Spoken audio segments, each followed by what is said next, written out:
அனைவருக்கும் வணக்கம். கடவுளுக்கு கண் இல்ல அப்படின்னு சொல்றதெல்லாம் உண்மைதான் நாட்டுக்குங்க. கடவுள் அவரை யாரு நேசிக்கிறாங்களோ அவங்கள தான் பழி வாங்குவாராட்டுக்கு. நாட்டுல கொள்ளடிக்கிறானுவோ, கொலை பண்றானுவோ, இவனெல்லாம் பணத்துக்கு மேல பணத்தை கொடுத்து வாழ வச்சுக்கிட்டு இருக்கிறாரு. எவ்வளோ அக்குறும்பு பண்றானோ பார்த்தீங்களா? அவனெல்லாம் காப்பாத்திட்டு இருக்கிறாரு. அவனுக்கு தண்டனை கொடுக்கணும்னா அந்த கடவுளுக்கு ரொம்ப பயமா இருக்கு. நம்மள மாதிரி ஏழைகளுக்கு தண்டனைய சீக்கிரமா கொடுக்குறாரு. எதுவுமே செய்யாத ஒரு அப்பாவி பார்த்தீங்கன்னா பொடிநடையா ரோட்ல நடந்து போயிட்டு இருப்பாங்க. அவங்கள பார்த்தீங்கன்னா ஏதாவது ஒரு வண்டி மோதி உயிர் போயிருக்கும்.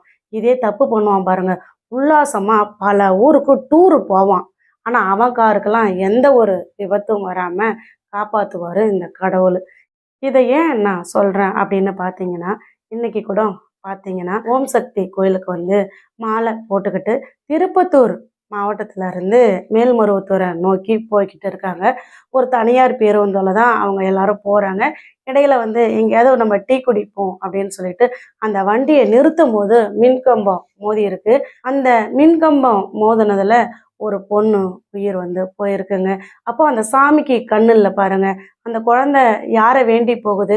அந்த குழந்தை சாமியை நோக்கி போய்கிட்டு இருக்கு. அந்த சாமி அப்ப காப்பாற்றணும் தானே, காப்பாத்தாம கை விரிச்சு விட்டுருச்சு. இதே போலதான் நம்ம குழந்தை கூட பார்த்தீங்கன்னா எப்போ பார்த்தாலும் சாமி கும்பிட்டுக்கிட்டே இருப்பா.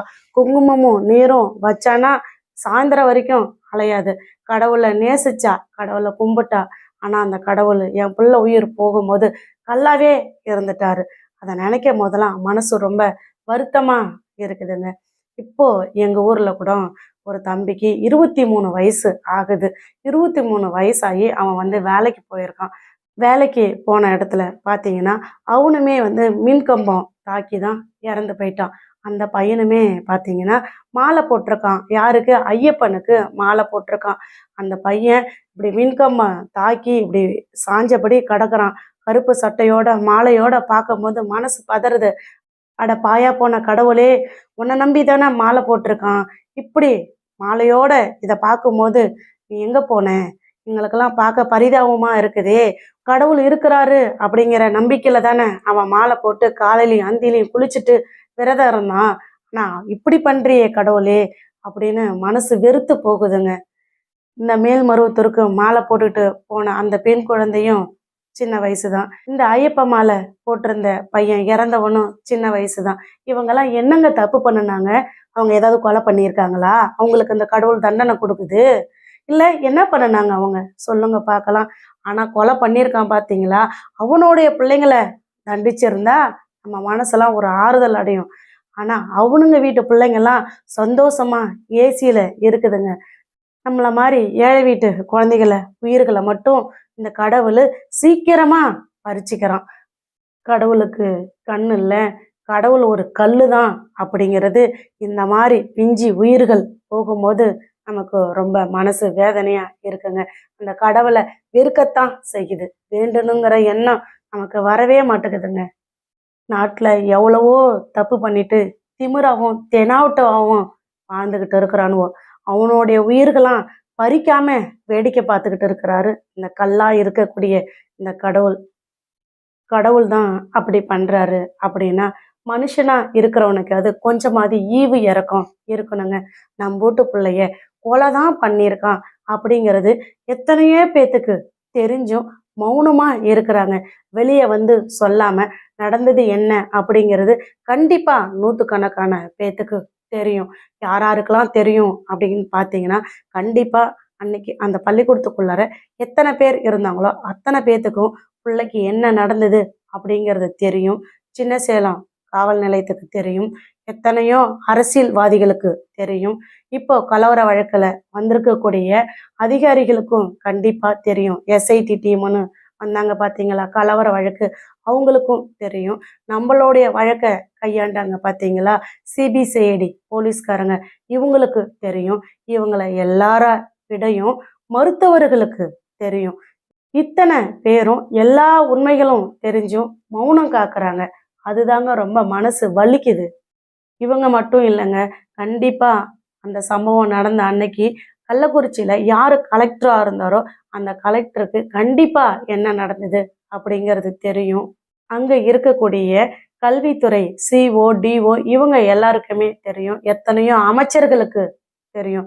ஆனா இத்தனை பேத்துக்கு தெரிஞ்சும் ஒரு உயிர் போயிருக்கு. அது எப்படி போயிருக்கு அப்படிங்கிறதும் எல்லாருக்கும் தெரியும். ஆனா தெரிஞ்சும் மௌனமா இருந்துகிட்டு இருக்கிறாங்க. எப்படிதான் அவங்களாம் மனசாட்சி இல்லாம இருக்கிறாங்கன்னு தெரியல. கண்டிப்பா இவங்க அத்தனை பேரு மௌனமா இருந்தாலும் நீதிமன்றத்துல நீதி வெல்லும் அப்படின்ற நம்பிக்கை எனக்கு இருக்குதுங்க. ஏன்னு பார்த்தீங்கன்னா, இன்னைக்கு கூட நான் செய்தியில பார்த்தேன். தூத்துக்குடி மாவட்டத்துல ஒரு கொலை வழக்குல கைது பண்ணுனவனுக்கு நேத்து பார்த்தீங்கன்னாக்கா, ஆயுள் தண்டனை குடுத்துருக்காங்க. இதே போல எத்தனையோ வழக்குகள்ல நான் பார்த்துருக்கேன்.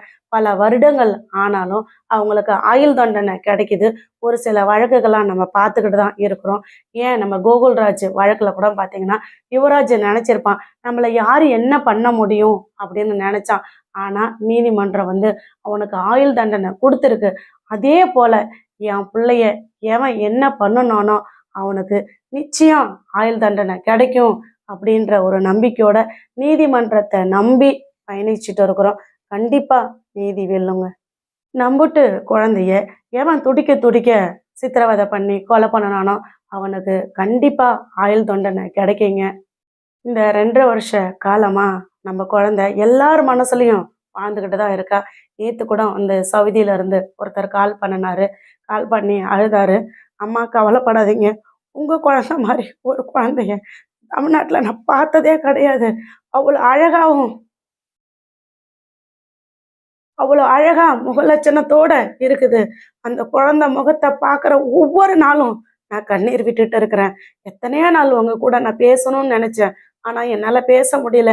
இன்னைக்குதாம்மா நான் அவன் கூட பேசுறேன். கவலையே படாதீங்கம்மா அப்படின்னு சொன்னாரு. கண்டிப்பா அவர் மட்டும் இல்லைங்க. எல்லா தாய்மார்களும் எல்லாருமே அழுதுகிட்டு தான் இருக்காங்க.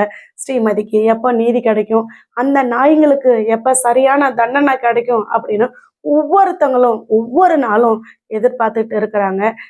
கண்டிப்பா நம்மளுடைய நம்பிக்கை வீண் போகாதுங்க. ஒவ்வொரு தாயும் தினமும் கண்ணீர் விட்டுக்கிட்டு தான் இருக்கிறாங்க. ஸ்ரீமதிக்கு நடந்த அந்த கொடுமைய யாராலையும் மறக்கவே முடியாதுங்க. எல்லாருமே வந்து புள்ள நைட்டு எவ்வளோ கதறி இருப்பாளோ அப்படிங்கிற ஒரு சிந்தனையோட தான் இருந்துட்டு இருக்காங்க. புள்ள துடிச்ச துடிப்பும், புள்ள கத்தன கதறும் ஒவ்வொரு தாய் காதலையும் இன்னும் ஒழிச்சுக்கிட்டு தாங்க இருக்கும். கண்டிப்பா இன்னைக்கு உண்மை தெரிஞ்ச அத்தனை பேரும் மௌனமா இருக்கலாம். ஆனா நிச்சயம் ஒரு நாள் இல்ல ஒரு நாள் உண்மை வெளியே வந்து கண்டிப்பா குற்றவாளிகளுக்கு ஆயுள் தண்டனை கிடைக்கும். அதை நம்ம எல்லாரும் பார்ப்போங்க. பாப்பாவோட அறக்கட்டளையில இருந்து டிஷர்ட் அடிச்சிருக்கோம். நம்ம அனைவரும் ஒன்றிணைந்து பாப்பாவோட அறக்கட்டளை சிறப்பா செயல்பட உங்களோட உதவி வேணும் அப்படின்னு சொல்லி நம்ம வீடியோ போட்டிருந்தோம். அதை வந்து திட்டத்தட்ட ஒரு 12,000 பேர் பார்த்துருக்காங்க. அதுல இருந்து ஒரு 2 பேர் உதவி பண்ணியிருக்காங்க. அந்த உதவி பண்ணின அந்த 2 பேத்துக்கும் கோடான கோடி நன்றிங்க.